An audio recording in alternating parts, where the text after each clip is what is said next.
Trevor Wallace had long ago learned not to mind the dust. It settled into his bones same as the silence. Each morning he woke before light, lit the fire, filled the kettle, and stared at the rocking chair across from him as though his late wife might finally come back and fill it. She never did. But still he waited. A man like him didn't expect miracles. He expected cattle, fence mending, and the sound of nothing. It was on one of those mornings, sun not yet above the ridge, air cool and still, that she came. He saw her through the cracked barn window first, a shadow more than a person, trudging up the dirt path with her head down and shawl clutched tight, like a secret. She was small and too thin for someone walking that far, clothes dusted in road grit, the hem of her dress ripped and dragging. But what caught him most was how she carried herself, not like a woman in trouble, but like one who had already been through it and kept walking anyway. She knocked once on the barn door, then stepped back like she was afraid it might hit her on the way out. "I don't need trouble," Trevor said without opening it. "I ain't trouble, sir," came the reply. Young, breathless Southern. "Just need work. I'll clean. I'll cook. Don't need nothing but a place to sit at night." He opened the door. She didn't flinch. That was the first sign. Up close, she looked younger, 19, maybe 20, but her eyes were older, hollowed-out blue, the kind of eyes that had seen the bottom of a well and come back up choking. Her hands were red with windburn, and her shawl sagged awkwardly around her middle like it hid something fragile or shameful. "I ain't got a room," he said. "I can sleep in the barn," she answered quickly, too quickly. "Don't need a mattress. Just straw." Trevor stared a moment longer. He had a dog once that looked the same before it learned to trust, shoulders drawn in, knees half bent like it was always ready to run or get kicked. He pointed toward the water trough. "Clean up, then sweep the barn. Tools go back where they were." She nodded, didn't thank him, just moved like someone who knew better than to celebrate too soon. By sundown, the barn smelled of linseed and soap. The dust had been swept into neat piles, the tack wall scrubbed, the grain sacks stacked like she'd been born doing it. She didn't speak unless asked, and even then her answers were soft as moth wings. She didn't ask for food, either. But Trevor left a tin plate on the step anyway, with half a biscuit and salted meat. Come morning, the plate was clean and placed beside the well, washed. He didn't ask her name the first day, or the second. Something in her posture warned him against it. But on the third, when he saw her pause mid-sweep to lean against the stall wall, both hands pressing her shawl to her belly, he said it without meaning to. "You all right, miss?" She looked up, startled. "I'm Samantha," she said. Then quickly, "I'm fine. Just need a minute sit is all." That was the second sign. Not the name, but the way she said fine, like it was the only word she still owned. The next few days passed like old music, quiet, repetitive, laced with something unsaid. Trevor worked in the pasture. Samantha worked the barn and the kitchen. She moved slow but deliberate, favoring her left leg slightly. He noticed she avoided the house's second floor and never went near the porch when townsfolk rode by. Word got around anyway. Ash Creek was small. People noticed when a stranger lingered, especially a girl. By the week's end, Hattie Bell had already sniffed it out. "She your cousin, Trevor?" she asked outside the general store, her smile sharp as broken china. "No," he replied. "You took her in then? Out of Christian duty." "She cleans the barn." "And what else does she do?" Trevor looked up from his sack of oats. "Not a thing I didn't ask her to." Hattie clicked her tongue and leaned in.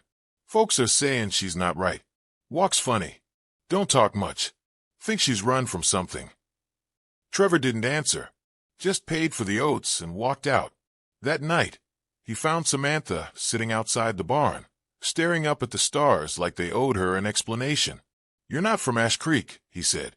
"No, sir." "You got kin looking for you." She hesitated. "No one worth remembering." He nodded, then asked without looking at her, "How far along?" She blinked. "You knew. I seen my wife, Carrie before the end. You hold yourself like she did. Real careful. Like your body ain't all yours no more." Samantha's eyes filled. She turned her head fast, wiped her face on her sleeve. "I didn't come to trap you, sir." "I don't reckon you did. I just want to be somewhere folks don't yell at me or look at me like I'm rot. Barn's yours, long as you need it. She looked at him then, really looked, and for the first time, there was something like color behind her gaze. Not trust, not hope, but recognition, the third sign. From that night on, she moved a little slower. Trevor began setting tea on the stoop beside her plate. She never drank it in front of him, but the cup was always empty come morning. By the seventh night, she'd started humming, low and broken, a tune without lyrics, soft enough to make you think maybe there was something inside her that still remembered lullabies. Then came the storm. Not thunder, just wind and dust. One of those mean ones that sweeps up fast and makes the horses nervous. Trevor was out latching the stable door when he heard her cry out. He rushed in. She was doubled over near the feed sacks, breathing hard, hands clutching her belly. "It's not time," she gasped. "It's just the wind." I panicked. He helped her sit, one arm braced behind her back. "You ain't got to be brave tonight," he murmured. "I do," she whispered. "It's all I got left." Trevor said nothing, but he sat beside her until the wind died down, lantern flickering between them, dust settling like ash. When she finally slept, he stayed a moment longer, watched how the lines in her face smoothed when the fear left, how young she really looked beneath all that sorrow. He rose, blanket in hand, and draped it gently over her. He didn't go back to the house. Instead, he sat on a crate across the barn and watched the night crawl in slow. The baby inside her kicked once. He saw her hand reach down in her sleep and rest on her belly, soft as a prayer. Trevor Wallace didn't believe in angels, but he was starting to believe in second chances. The dust, after all, didn't ask questions, and neither would he.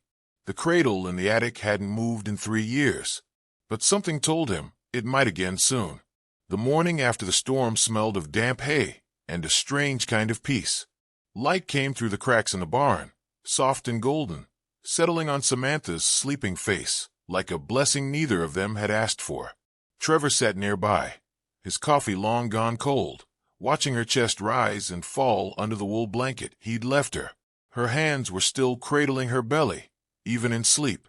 He didn't speak when she woke, just stood, nodded, and said, "Come on then. House needs sweeping." She looked up at him, blinking through sleep and disbelief. And then, for the first time since she arrived, Samantha smiled. Not wide, not bright, but real, like it had cost her something to give, and she'd decided he was worth the expense. By midday, she stood in the entryway of the old farmhouse, barefoot and cautious. Her eyes swept over the floorboards, the faded quilt on the armchair, the small table with 2 chairs, and only 1 cup sitting out. The place smelled like tobacco and old grief. "You sure you want me in here?" she asked. "You're not in the barn anymore." He didn't say more, just handed her a broom and gestured toward the parlor.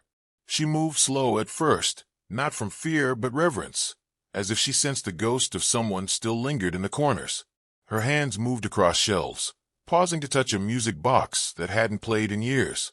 She didn't open it, just dusted around it, careful as if it might shatter. By evening, the downstairs looked lived in again. Trevor noticed how the sunlight now reached the floor, through clean panes. The hearth was swept, the corners no longer swallowed in cobwebs. Something about it unnerved him. He watched Samantha as she moved a vase into the light. "You ever done housework before?" She shrugged. "Mama taught me, before she died. I was 12. He didn't press. But that night, after she'd gone to rest, he climbed the attic steps for the first time in years. The cradle was still there, made of hickory, smoothed by hand, and still holding the yellow blanket his wife had knit before everything went wrong.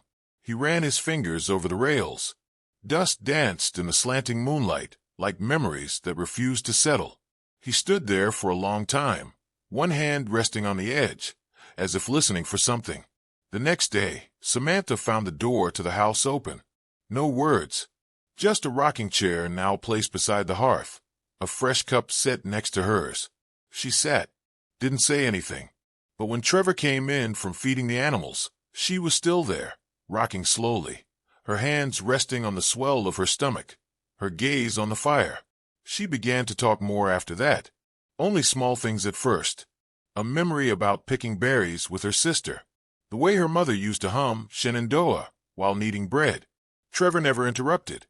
He just listened, hands wrapped around his mug, as if each word patched something in the silence between them. "Do you miss her?" she asked one night, nodding toward the empty chair beside him. He didn't answer for a long time. "I remember the way she'd scold me when I tracked mud on her rugs," he said finally, but never once raised her voice when the child died. Samantha went still. "She'd just sit in the nursery after," he said. "Didn't rock, didn't cry, just stared at the cradle." Samantha lowered her eyes. "That's why you never remarried." He nodded. Didn't see the point. She looked at him then, long and quiet, and said, "Some things ain't meant to be replaced." They didn't speak of it again, but a week later, Samantha asked if she could clean the upstairs. "You don't have to," he said. "I want to." He gave her the key. Hours passed without a sound.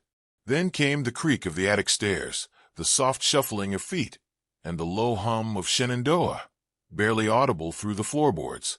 When Trevor finally went up, he found her sitting beside the cradle, gently wiping down the rails with a damp cloth. The blanket was folded neatly at the end. She didn't look at him, just said, "It's a good cradle. Real strong." Trevor couldn't speak, just leaned against the doorframe and watched as she finished. The days took on a rhythm after that. Samantha baked bread in the mornings, the scent drifting through the house like a hymn. She tended the garden, small as it was, her belly now more visible beneath her dress. The townsfolk noticed. Hattie Bell came again, uninvited, holding a basket of old baby clothes she claimed were too fine to rot. "She's still here?" Hattie asked, stepping into the kitchen. "She is," Trevor replied. "You planning on marrying her, or just giving the town more to talk about?" "She's carrying a child, Hattie. Not the plague. Folks think you've lost your mind, bringing in strays." Trevor didn't flinch. This house was empty before she came. Now it ain't. That night, Samantha found the clothes folded on the kitchen table. She held up a bonnet, fingers trembling. "I ain't never had anything like this," she whispered. "It's yours now," Trevor said, whether they meant it kind or not. Samantha stared at him. "Why are you doing this?" Trevor rubbed the back of his neck. "Maybe 'cause I remember what it felt like to lose someone I hadn't even met yet." She reached out, her fingers brushing his knuckles. "I don't know how to thank you." "You don't have to." "I want to." He looked up, something unreadable passing through his gaze. "Then stay." A long pause. Then she nodded. But the peace didn't last. One morning, Samantha returned from the well with a bruise on her wrist and red eyes. "What happened?" Trevor asked, rising from the porch. "Sheriff stopped me. Said a man from downriver came looking. Said he had papers saying I belonged to him." Trevor's jaw clenched. "You told me you weren't married." "I'm not. Not properly. He paid my stepfather. I ran before the vows. But that man, he's mean, Trevor. He'll come." Trevor looked down at her wrist, then back to her eyes. "Then let him. You don't understand. He'll say the baby's his. He'll say I'm a liar. Folks will believe him." Trevor stepped closer. "Do you want to leave?" Samantha swallowed hard. "No." "Then you won't." He said it simply, like it was already law. She wept then, not out of fear, but something else. Relief. Or maybe disbelief that someone would stand between her and the storm. He placed his hand gently on her shoulder. "You're safe here." "I ain't never been safe," she whispered. "You are now." That night, Samantha lit the lantern herself. She set it in the window upstairs, beside the cradle. A signal, maybe. A prayer. Or a promise. Trevor watched from the doorway, arms crossed. She turned to him, cheeks flushed. "Do you think he'll really come?" "I know men like him. He'll come. But so will the dawn." Her eyes welled again, but she nodded. The cradle stood ready in the corner. No longer just wood and memory, but possibility. In the silence between them, something passed. Not love, not yet, but trust. A fragile beginning. The kind that had to be watered, tended, and protected. They didn't speak of the man again that night, but Trevor began oiling his rifle the next morning. And Samantha, for the first time since arriving, began to sing while she worked. The house didn't feel haunted anymore. It felt like it was waiting. The sound of town gossip traveled faster than hooves ever could. At first, it came in fragments. Whispers at the general store, subtle pauses in conversation when Trevor entered, lingering stares as Samantha crossed the dirt road with her head down. Then it gathered weight, like a dust storm on the horizon. Names were no longer needed. Just the word girl and the word barn, spoken with that tilt of voice that turned curiosity into judgment. Samantha felt it every time she went to town. Eyes followed her, not with pity, but with that peculiar Western flavor of self-righteousness, the kind that claimed it knew your story even before you opened your mouth. She walked slower because of it, not from shame, but the exhaustion of being seen and not understood. Miss Hattie Bell, always at the center of whatever moral storm the town felt brewing, was the first to speak directly. "That baby don't carry a wedding ring," she said, loud enough at the mercantile counter for others to hear. Samantha had paused, holding a spool of thread. "No, ma'am," she replied softly. "Then why are you still living under that man's roof?" Hattie pressed, her words thick with sweet poison. "Ain't right. Ain't decent." Samantha didn't answer, just placed the thread on the counter and walked out. The door swung behind her like the closing of a verdict. Trevor was already home when she returned. She stood in the doorway, eyes red, hands trembling. "They said I've shamed your house," she whispered. Trevor didn't look up from the harness he was oiling. "Let them talk. They said the child will carry sin in his name." He set the harness down and looked at her then, slowly, like the world had paused for something worth seeing.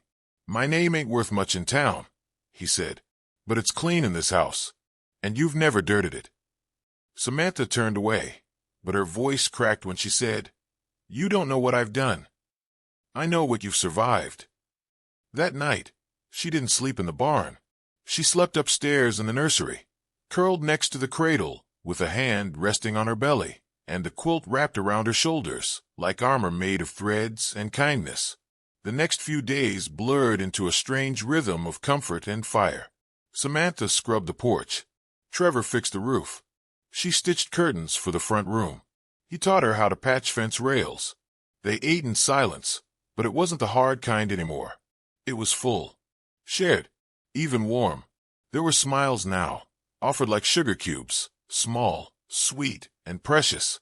But in town, the wind had changed. Sheriff Roy Calder came by the ranch on a gray morning, hat in hand, boots muddy from the river trail. "Just doing my rounds," he said, eyes flicking from Trevor to Samantha and back again. Trevor leaned on the post, one brow raised. "Funny. Don't recall seeing you do rounds in this part of the county before." The sheriff sighed. "You know why I'm here. Folks are saying she's hiding, that she's bound to a man downriver." Samantha stepped forward, pale but steady. "I ran before it happened. There were no vows, no preacher, just a promise my stepfather made behind my back." Sheriff looked at her, then at the belly she cradled like something holy. "Man claims otherwise," he said. "Says the child's his. Says he has a right." "He has nothing," Samantha whispered. Trevor's voice cut in, sharp as a drawn blade. "She's under my roof. My protection. You tell him that." Sheriff frowned. "Won't stop him from coming. Law's muddy on these kinds of things."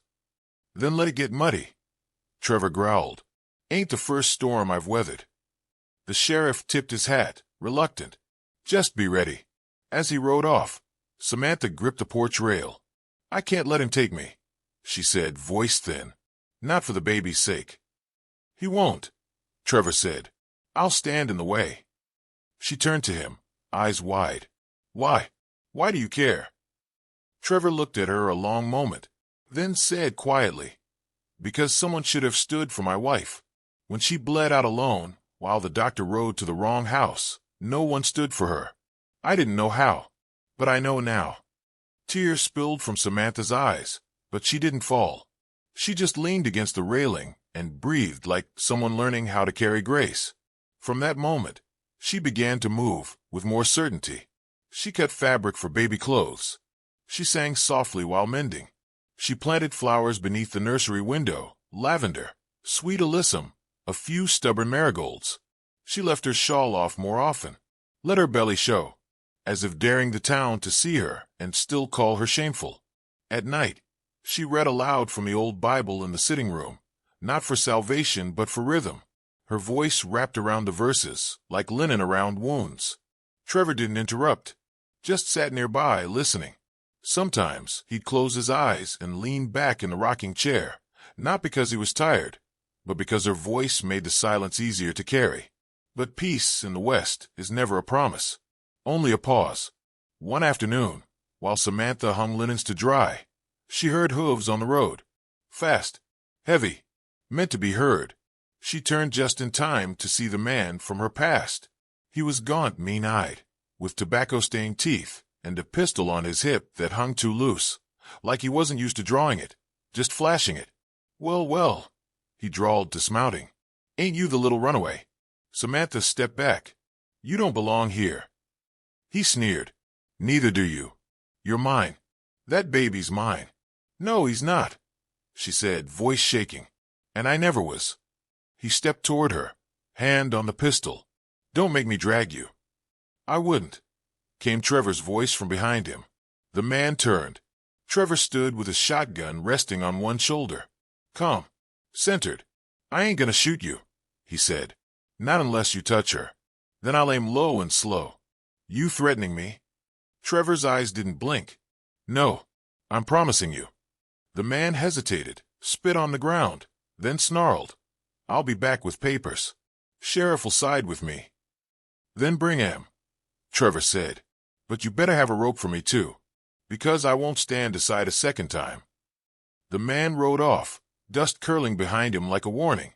Samantha sank onto the porch steps, heart pounding. "I'm sorry," she gasped. "I didn't think he'd find me." Trevor sat beside her. "He didn't find you. The town gave you up." She blinked. "But let him whisper," he added. "They don't get to decide who you are. You do." For a long time, neither of them moved. Then Samantha leaned against a shoulder, and for the first time since coming to Ash Creek, she didn't flinch when someone touched her. That night, she lit every lamp in the house. No more shadows. She even pulled the cradle beside the window, so when the baby came, he'd see light first, not walls. In town, the whispers grew louder. Hattie Bell led a prayer circle for fallen women. The church spoke of sin and shame, but Trevor and Samantha didn't return fire. They just kept planting flowers, washing linens, reading scripture, building a life in pieces. Every night before bed, Samantha sat by the cradle and whispered to the child, one hand on her belly. "I wasn't supposed to survive," she told him, "but you made me want to." Outside, coyotes cried.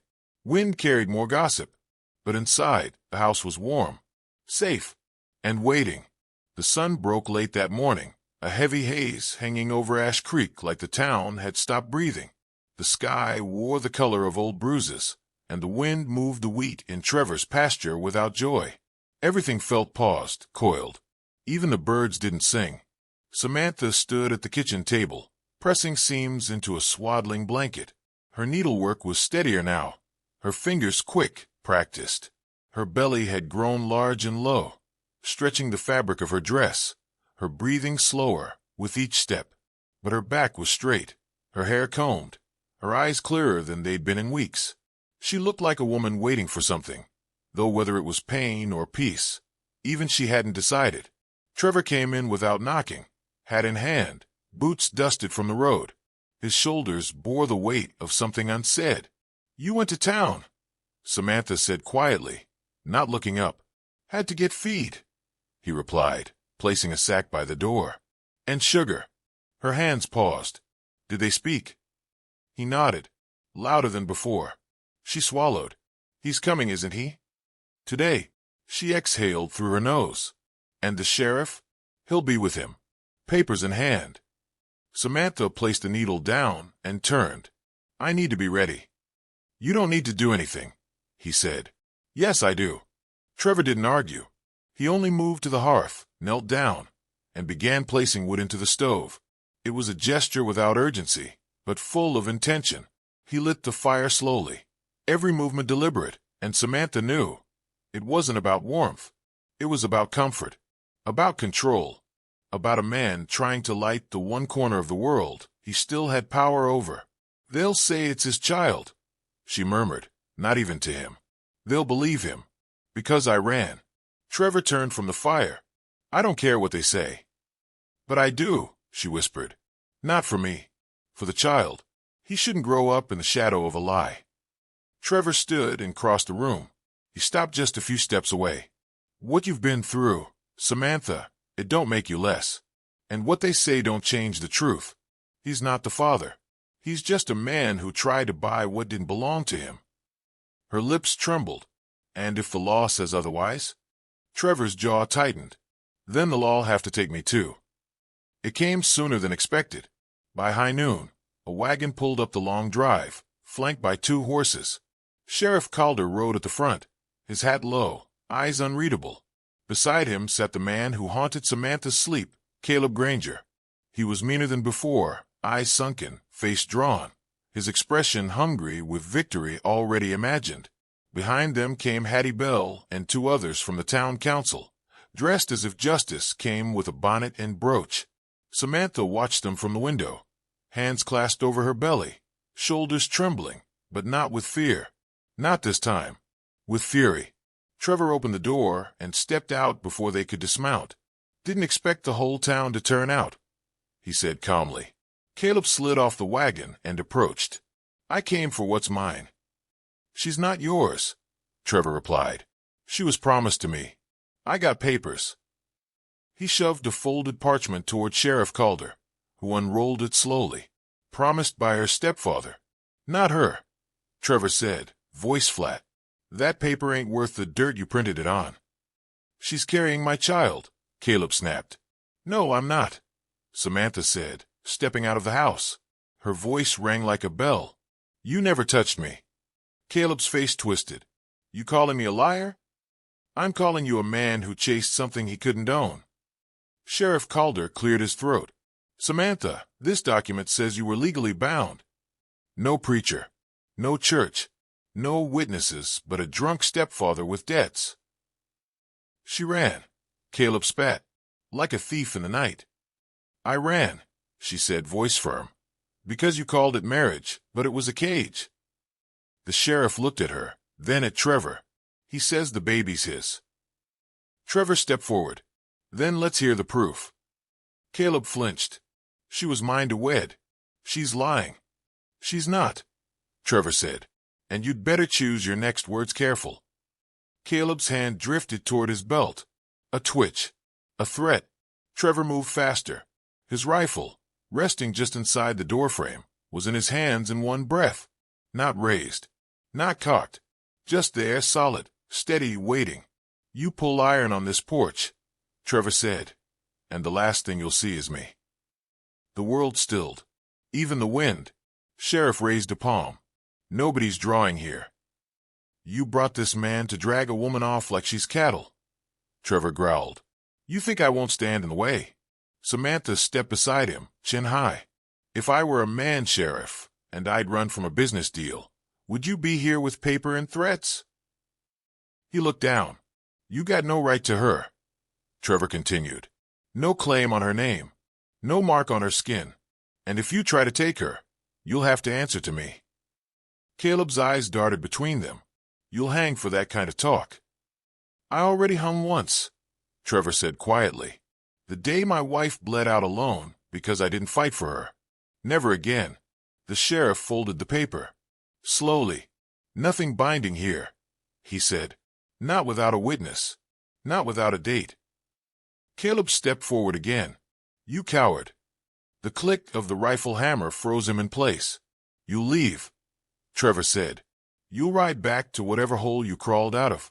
And if I see you near her again, there won't be no sheriff next time." Caleb stared at him, then at Samantha, then turned, spat into the dirt, and climbed into the wagon. "I'll be back," he muttered. "I'll be waiting," Trevor replied. They rode off.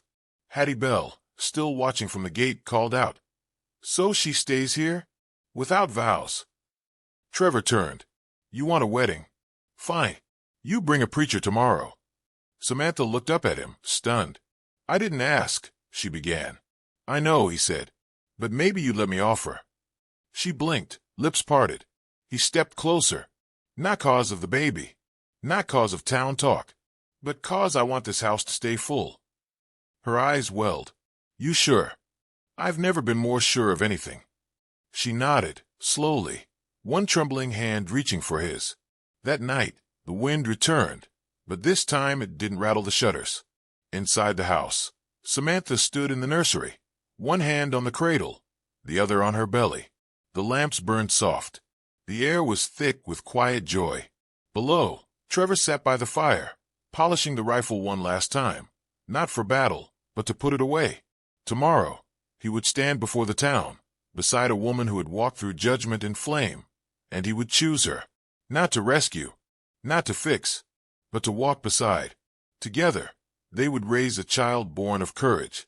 And in that old wooden house, where dust once lived, light had taken root.